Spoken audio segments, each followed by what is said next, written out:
इधर कांग्रेस पार्टी के संगठनात्मक मजबूती और आगामी रणनीति को लेकर चतरा में पार्टी नेताओं का आगमन हुआ। पार्टी के पर्यवेक्षक और महाराष्ट्र के रामटेक से सांसद श्याम कुमार बर्वे, झरिया के पूर्व विधायक पूर्णिमा नीरज सिंह, प्रदेश उपाध्यक्ष भीम कुमार और आदिवासी प्रदेश अध्यक्ष जोझाई पांडे ने जिले का दौरा किया। इस दौरान दोनों नेताओं ने स्थानीय कांग्रेस कार्यकर्ताओं और पदाधिकारियों से मुलाकात की। बैठक में संगठन की वर्तमान स्थिति, सदस्यता अभियान, बूथ स्तर पर मजबूती और आने वाले चुनावी समीकरणों पर विस्तार से चर्चा की गई। इसी दौरान स्थानीय कांग्रेस नेताओं और कार्यकर्ताओं ने दोनों का गर्मजोशी से स्वागत किया और इस मौके पर जिले के कांग्रेस कार्यकर्ता भी मौजूद रहे।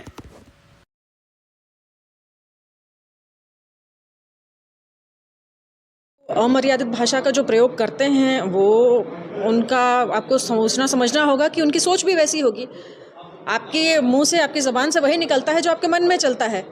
तो ऐसे लोगों से मुझे लगता है लोगों को फिर बचना चाहिए। अगर जो अमर्यादित भाषा का प्रयोग करते हैं, प्रयास ये भी रहना चाहिए कि जनता को उनके बारे में ज़्यादा से ज़्यादा पता चले, ताकि ऐसे लोग राजनीति से दूर हो सके, जनता उनको खुद दूर कर सके। आरोप लग रहा है कि कांग्रेस पार्टी के द्वारा मोदी जी की मौत को गाली दिया गया।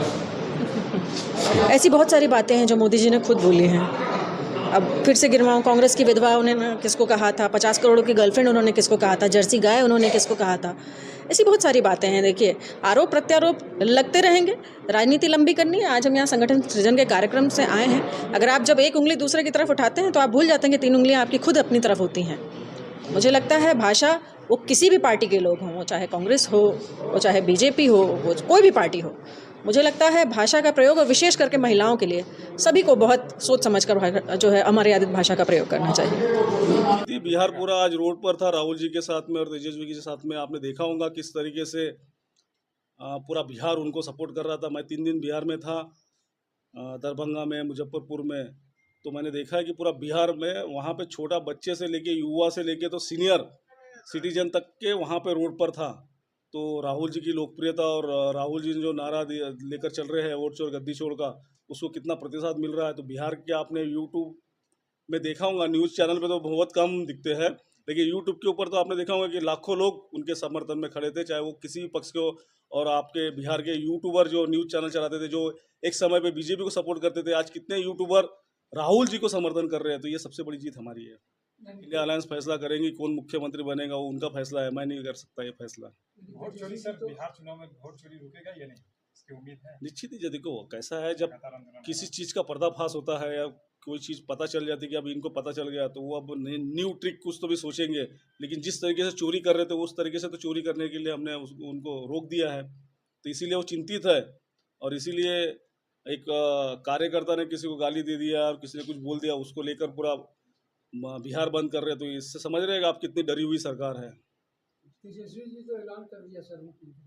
निश्चित ही वो हमारे अलायंस में है और वो स्वतंत्र है। कांग्रेस में स्वतंत्रता है सबको अपने अपने विचार रखने की, इसलिए कोई बुरा मानने की जरूरत ही नहीं है उसमें। रात में ही आया हूँ तो यहाँ नारा कितना अंदर रख के गया है, वोट चोर गद्दी चोर। तो ये अभी मुझे पता चलेगा, तो उसके बाद मैं आपको बताऊंगा कि और कितना वो उसका प्रचार और प्रसार हुआ है। वो नारा हमारा फेमस हो गया और सारे सांसद संसद में जितने थे, हमने 23-24 दिन वहाँ पर प्रोटेस्ट किया। तो वोट चोर गद्दी छोड़ से ही शुरू होता था और उसी से ख़त्म होता था। तो वो इतना सबके मन में आ गया हमारे सांसदों के, और हमारे पार्टी ने उस नारे को लेकर पूरे भारतवर्ष में वो नारा चलाया है। संसद में और संसद के बाहर आपने देखा होगा कि हम लोग जब 300 से ज़्यादा सांसद प्रोटेस्ट कर रहे थे और हमें इलेक्शन कमीशन पे मिलने जा रहे थे, और उस समय देश के 300 से ज़्यादा सांसदों को अरेस्ट किया गया। तो कहीं ना कहीं लोकशाही की हत्या थी और लोकतंत्र को ख़त्म करने का षड्यंत्र था। तो ऐसे व्यक्ति चेयर पे कैसे बैठ सकता है? वोट चोरी सिर्फ वोट चोर नहीं, वोट की चोरी नहीं है, तो ये हमारे अधिकारों की चोरी है, लोकतंत्र की चोरी है, बेरोजगार युवाओं के रोजगार की चोरी है, महिलाओं के आत्मसम्मान की चोरी है।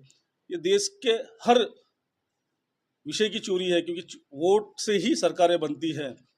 और जब सरकार बनने से हमें रोका जाएगा और जो सरकार वोट चोर कर बनेगी तो जनता की कोई परवाह करती नहीं है। जैसे हमारे राहुल जी ने बोला था जीएसटी एक गब्बर सिंह टैक्स है, आज उसमें सुधार हो रहा है 11 साल बाद, जबकि उस समय ही हमारे सरकार राहुल जी ने बोला था कि ये गलत तरीके से कर रहे हैं आप। तो ऐसे बहुत सारे उदाहरण हैं कि जो वोट चोर से गद्दी पर बैठता है उसको जनता से कोई लेना देना था, ये थोपने का काम कर रहे हैं।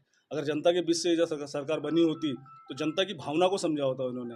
तो ये सरकार जनता को भावना को समझती नहीं है, ये सबसे बड़ा दुर्भाग्य हमारे वोट चोरी से होता है।